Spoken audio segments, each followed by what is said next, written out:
Hi friends, welcome to my channel. కౌశికిని పరందామయ్య బెదిరించి భయపెట్టడంతో గట్టిగా అరిచి పడిపోతుంది. ఆ కేకలు విన్న జగదాత్రి కేదార్లు హడావుడిగా కిందికి పడున్న కౌశికిని పైకి లేపుతూ అందరినీ పిలు అని అరుస్తుంది. ఇక దాంతో అందరూ రూమ్లోకి చేరతారు.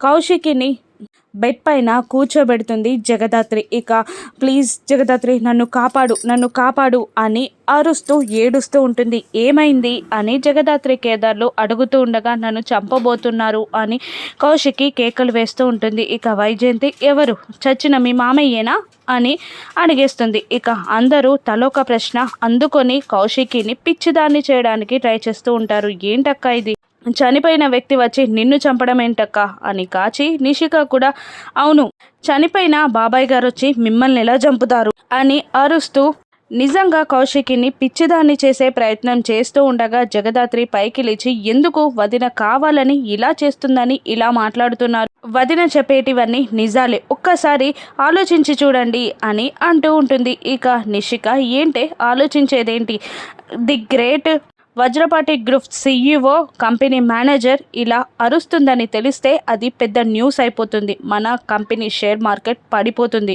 పిచ్చి పట్టిందని తెలిస్తే మన కంపెనీలన్నీ లాస్ అయి దివాలా తీస్తాయి. కౌశికి వదిన పిచ్చిదని బయటికి తెలిస్తే ఏం జరుగుతుందో తెలుసా అని అనగానే జగదాత్రి కోపంగా పైకి లేచి ఆపు నిషిక, ఏంటి ఈ రిగ్రెట్ చేయడం, అసలు వదినకి పిచ్చి పట్టిందని ఎవరనుకున్నారు, అసలు జరిగిందేంటో మీరు తెలుసుకోరా, నిజంగానే అలా జరిగిందేమో ఎందుకు ఆలోచించరు అని జగదాత్రి అరుస్తూ ఉంటుంది. ఇక అయినా వాళ్ళ మాటలని పట్టించుకోకుండా వైజయంతి నిన్ను హాస్పిటల్కి తీసుకెళ్తామమ్మా, నువ్వేం భయపడకు, నిన్ను పిచ్చి ఆసుపత్రిలో వదిలేయం, జాగ్రత్తగా చూసుకుంటాం అని అంటూ ఉంటుంది. కాచి కూడా అవునక్క, నువ్వు భయపడకక్క, మిమ్మల్ని జాగ్రత్తగా చూసుకుంటాం అని అంటూ ఉండగా యువరాజ్ కూడా అవునక్క, నిన్ను హాస్పిటల్లో జాయిన్ చేయించాం అని అనగానే ఆపండి అని సుధాకర్ గట్టిగా అరుస్తాడు. మనం హాస్పిటల్కి వెళ్దామమ్మా అని అనేస్తాడు సుధాకర్.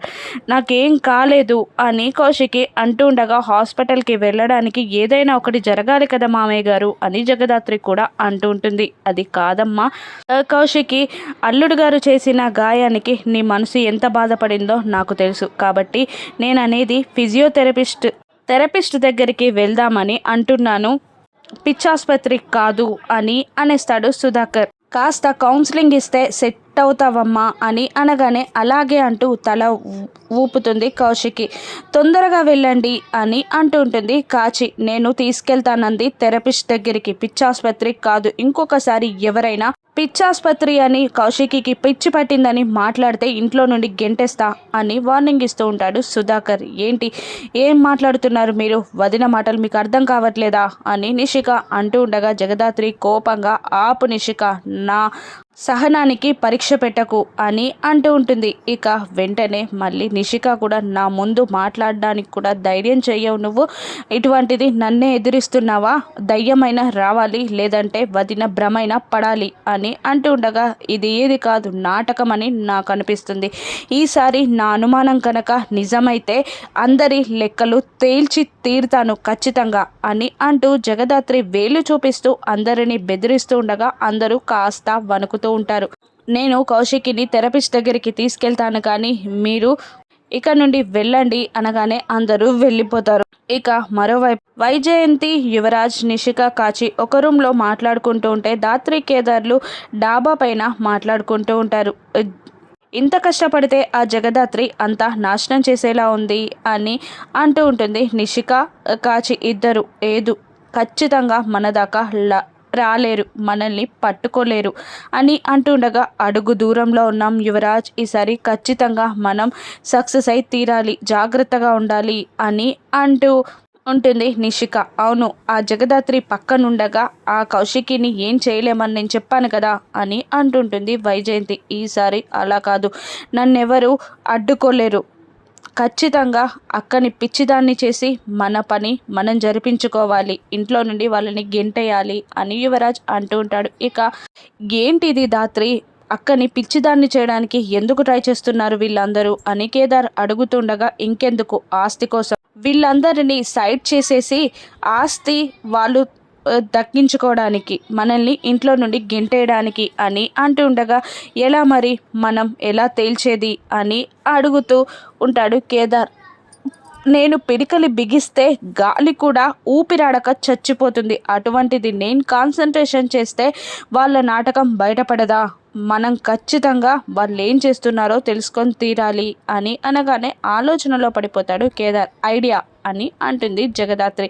అలాగే అని ఐడియాని శ్రద్ధగా వింటాడు కేదార్. ఇక జగదాత్రి కేదార్లు ఇద్దరు పైన ఫ్లోర్లో నిలబడి నిషిక యువరాజ్ అని అరుస్తూ ఉండగా పిన్ని కాచి అని కేదార్ అరుస్తూ ఉంటాడు. అందరూ రాగానే నిషిక కోపంగా జగదాత్రిని ఏంటి అరుపు అని అరుస్తూ ఉండగా నేను అరవడం మాత్రమే చేశాను, నేను చెప్పిన మాట వింటే నువ్వు ఎగిరి మరీ అరుస్తావు అని జగదాత్రి అంటుంటుంది. ఏంటది అని నిషిక అడుగుతుండగా పరందామయ్య మామయ్యలాగా ఉన్న ఒక వ్యక్తి మీ నగల మూటతో పారిపోవడం నేను చూశాను అని జగదాత్రి అనేస్తుంది. దాంతో మిగతా నలుగురు షాక్ అవుతారు.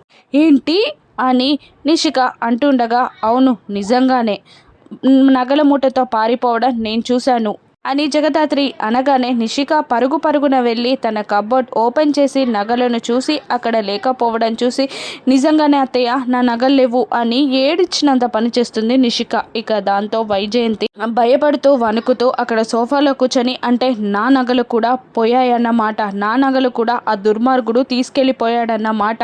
ఒరే అబ్బోడా, ఆ దుర్మార్గుని ఆ నీచుణ్ణి పోలీస్ కంప్లైంట్ ఇచ్చి పట్టిస్తేనే కానీ అని మాట పూర్తి చేయకుండానే నిషిక యువరాజ్ ఇద్దరు వద్దు అన్నట్టు తల ఊపుతూ ఉంటారు. ఇక విషయం అర్థమైపోతుంది జగదాత్రి కేదార్లకి. ఏంటమ్మి అని కోపంగా చూస్తున్న జగదాత్రిని వైజయంతి అడగ్గా ఇప్పుడు అర్థమైపోయిందన్నమాట మ్యాటర్ నాకు, అసలు ఏం జరిగిందో ఇప్పుడు తెలిసింది అని అంటుండగా ఏంటే ఏం జరిగిందేంటే అని నిషిక బెదిరిస్తుండగా మీరు నాటకం ఆడుతున్నారని నాకు అర్థమైపోయిందిలే, నగలు పోయాయి పరందామయ్య మామయ్య తీసుకెళ్ళాడు అని అంటూ ఉండగా దయ్యం తీసుకెళ్ళడం ఏంటి అని నువ్వెందుకు అనలేదు, నువ్వు యాక్షన్లోకి దిగి నగలని ఎందుకు చెక్ చేశావు అని జగదాత్రి అడుగుతూ ఉండగా పిన్ని నువ్వేంటి పోలీస్ కంప్లైంట్ ఇస్తానన్నావు, దయ్యాలపైన ఎవరైనా పోలీస్ కంప్లైంట్ ఇస్తారా, ఇది ఎలా పాసిబుల్ అని నీకు తెలీదా అని కేదార్ ప్రశ్నిస్తూ ఉండగా వాళ్ళు సైలెంట్ అయిపోతారు.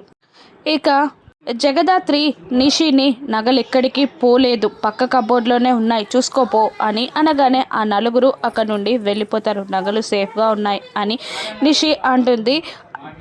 నాటకం బయటపడిందేమో అని నలుగురు టెన్షన్ పడుతూ ఉంటారు. నిజం బయటపడింది, మనం పరందామయ్య మామయ్య పోలికలతో ఉన్న వ్యక్తిని కనిపెట్టాలి అని అంటూ ఉంటుంది జగదాత్రి. ఇక మరో రోజు జేడీకేడీలు సాధు సార్తో కలిసి ఐజీని కలవడానికి వెళ్తారు. ఇక ఐజీ ఆప్యాయంగా వాళ్ళని చూస్తూ ఈరోజు జేడీకేడీల దర్శనం నాకు కలిగిందన్నమాట అని అంటూ ఏదో చెప్పబోతుండగా కింది నుండి పెద్దగా బుల్లెట్స్ బాంబ్స్ సౌండ్ వినబడుతూ ఉంటుంది. మీరేం టెన్షన్ పడకండి సార్, మేము యాక్షన్లోకి దిగుతాం అని అంటూ రివాల్వర్స్ తీసుకొని కిందికి వస్తూ లోపల సౌండ్స్ వస్తున్నాయి అని ఒక రూమ్లోకి వెళ్తారు. ఇక అక్కడ టీవీ పెట్టుకొని ఒక పెద్ద ఆవిడ టీవీ చూస్తుండగా ఇక వీళ్ళందరూ రిలాక్స్ అవుతారు. ఐజీ ముందుకు వచ్చి మా అమ్మ సౌండ్ ఇంజనీర్, అందుకే అలా గట్టిగా సౌండ్ పెట్టుకుంది అని అంటూ వెళ్ళి రిమోట్ లాక్కొని నాకు వేరే మీటింగ్ ఉంది, నువ్వు తర్వాత చూద్దులే అని అరుస్తూ ఉంటాడు. నేను ఎలా చూడనురా అని గట్టిగా అరుస్తూ ఉంటుంది.